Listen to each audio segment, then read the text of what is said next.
มาครับเจออีกหนึ่งกลุ่มครับของแท้เล่งมูนี่ดวงเน็กสาดกล้องไปมีแต่เนี้ยเดียวว่ามีอย่างผสมเลยเฮ็ดจังได๋ล่ะห้องวันยังเดียวกับเบิดมาโอ้หมู่บ้านกำลังสีงามนี่นี่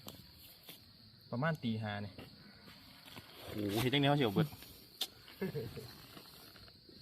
มาซอยกันเก็บเด้อครับพี่น้อง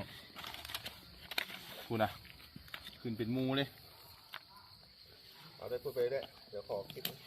เอาโบบาดโบไปเฮ็ดปวกจิกหน่อย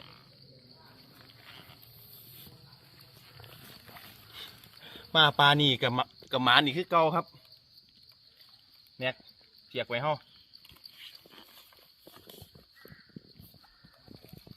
แจ๋ว